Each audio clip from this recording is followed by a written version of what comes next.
Hello and welcome to today's episode of Date in a Blink, where we're hosting Loreen and Joe for a Blink date. What is Date in a Blink, you ask? It's a 10-minute audio-only blind speed date experience. It's also a bit of a social experiment designed to move people beyond looks-based assumptions, curated profiles, and marathon messaging. We at the Blink Date want dating to be fun and inspiring for blinkers and hope this podcast inspires you to try new ways of meeting people and dating. Will our hand-picked matches find love on these Blink dates? Or will they say goodbye to each other after 10 minutes and never look back? If you're new here, we're so happy you could join us. If you're a regular, we're so glad you've returned. Before we jump into today's Blink date, here's a quick word from our sponsors. If you haven't heard about Anchor, it's the easiest way to make a podcast. Let me explain a bit. It's totally free, and Anchor will distribute the podcast for you so it can be heard on Spotify, Apple Podcasts, and lots of other podcasting platforms. Not only that, but it has creation tools that allow you to record and edit your podcast right from your phone or computer. It also lets you make money from your podcast with no minimum listenership. It's everything you need to make your podcast in one place. Download the free Anchor app or go to anchor.fm to get started. We're here on Date in a Blink today with Loreen and Joe. I'm going to let you two dive in, but in case it's helpful to get the conversation started, I'm going to leave you with this question. What would people be most surprised to learn about you? You go first. Oh, no. I was going to say ladies first. Oh. I don't know. It's an interesting one. I'd have to think about that. What about you? What do people think? What would first come to mind if a friend was to explain the one unique thing that somebody would know? I feel like there are a couple things that would come in mind for me. Probably that I am obsessed with space. Or I don't know, or that I am I'm like super chill until you mess with my friends, and then I'm the scariest person you know. I'm not sure. There's I don't know. There's a lot there. I travel for work. I'm a touring sound engineer, so I'm. Oh, that's great. What fascinates you about space? I love space. Everything, the future of human exploration. I've been fantasizing and dreaming about it my whole life, and I never really expected in my lifetime that we would be where we are with our space travel and things like that, and space tourism, and really the private sector handling space. So it's been fascinating to watch the scientific advancements that have been happening in the scientific community in the last, in particular, 5 years, and what we're finding out about space, and how, Blue Origin and Virgin Galactic are taking, civilians to space for the first time. And it's just a really cool period in human history. And there's a lot of, not great going on. And I wish we could pay attention to how amazing this is. It's so amazing. So I feel like the Richard Bronson thing, it kind of just, if you weren't really following it, so it just kind of popped up as a notification, and then kind of now went away, where I feel yeah, you're right. It should be a bigger deal. That's kind of crazy. Would you, if you could, hop on a Virgin, what is it called? What's his space thing called? Virgin Galactic. Galactic. Yeah. Would you hop on? Oh yeah. Those flights. Yeah. Oh yeah. 100%. One of my. There'd be more room in there. You could kind of float around or something. I think that's the point. I'm pretty sure the point is to get to the topmost layer of our atmosphere so you can view in space. And at that point, there would be zero gravity. So yeah. I'd imagine that you'd be floating around. It's pretty cool. I don't know. I think I had a friend actually that was up there with someone for their birthday. Really? They put a picture up on the bridge, but I'd have to find it. So it was pretty cool. Yeah, that's crazy. I love that dude that skydived from the highest point of, I forget that guy's name. It was a couple of years ago where he jumped from almost right at the edge of our atmosphere, and in that crazy suit he had.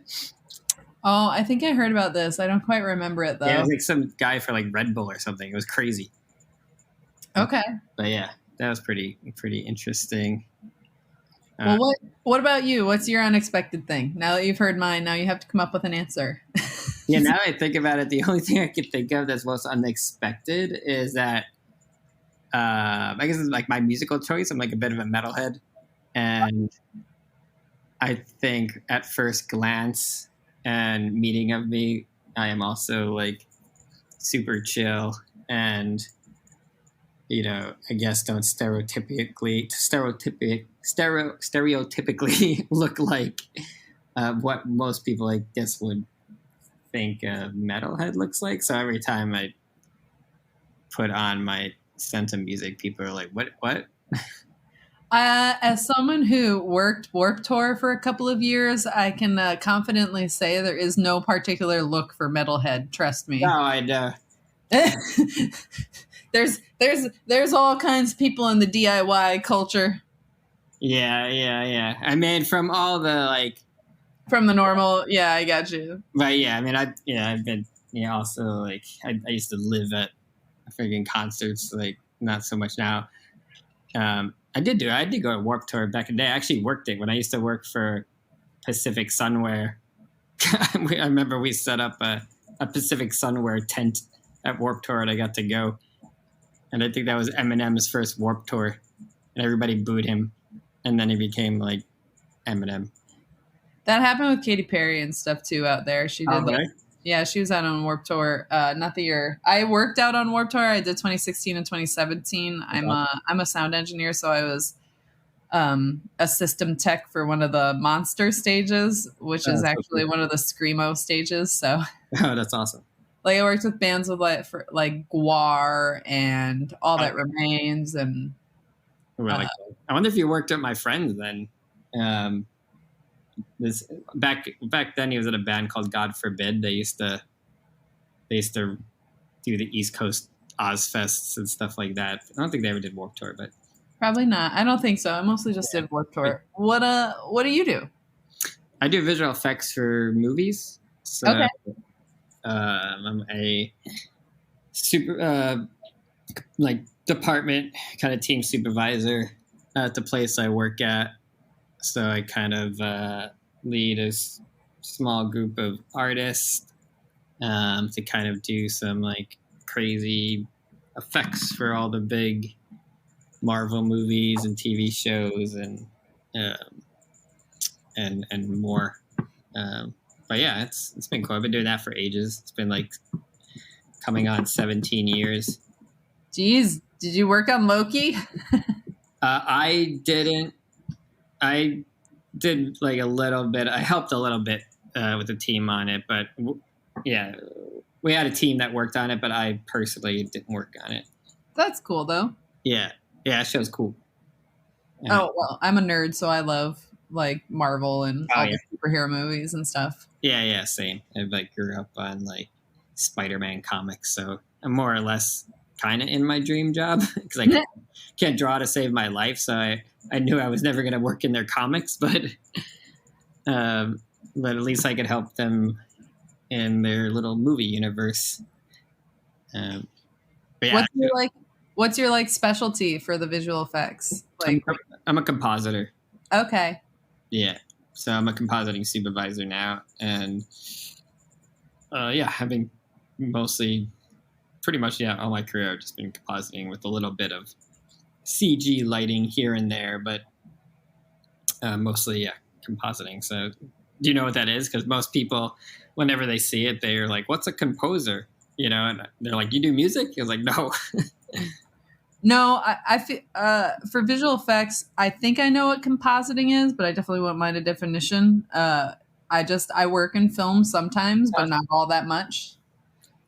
Yeah, it's basically, I try to explain it like it's like Photoshop, but with moving images. Okay, yeah. Yep.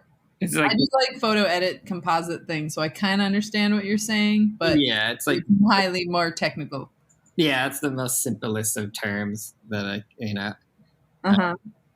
But yeah, it's pretty cool. How'd you get into like sound engineering. I think that stuff's awesome. I started in high school. I had a teacher who brought in my junior year of high school. She brought in professional production for our musical, and I'm kind of a stubborn person, so I was like, oh, I want to help you guys. And they were like, yeah, sure, you can help us. But you need to learn how to wrap a cable and we're not going to teach you. And I was like, oh, bet, game on. So I taught myself how to wrap a cable. Then I started helping them and I started working for the production company. And, I still go back to Pennsylvania every now and then to work with those guys. They're like my family. So I've been doing it ever since. I've been doing it for about 15 years now. Are you originally East Coaster? Yeah. Same. Yeah. From Pennsylvania? Pennsylvania, yep. Nice. New York, born, Jersey, raised. Yeah, okay. All right. I was on the East Coast of Pennsylvania in the Poconos. Oh, yeah. That was our spot. That was like our winter vacation spot. I used to love going to the Poconos. Yep, that's where everybody used to go. I tell them about all the weird like Adirondack resorts up there that like the Rat Pack used to go to. And they're like, what? I'm like, yeah, this place used to be like really hot back in like the 50s, like no lie. I know, they're Poconos and like Atlantic City, right? Yeah. Like polar opposites of. At this point in the date, I jumped in to let them know that their date had ended and let them say their farewells. Right when I felt like the date was getting good, the timer went off on Loreen and Joe's date. It's always fun when people go on a date and realize they're in the same industry but completely different departments. It was crazy to learn that Loreen and Joe are both East Coast natives in the entertainment industry, have an interest in space, can rock out to similar music, and they enjoy superheroes. That's a long list. Do you think Loreen and Joe will hop on a Virgin Galactic flight together with a badass soundtrack to Mars? Or will they stay galaxies apart? Tune in to the end of the season to find out. That's all we've got for you today. Shoot us a message on Instagram, Twitter, or Facebook at The Blink Date or at Date in a Blink to let us know what you think. If you want to sign up to participate in Date in a Blink, visit our website at www.theblinkdate.com. In the meantime, thanks for joining for this episode. We hope you enjoyed listening and look forward to talking with you again next time.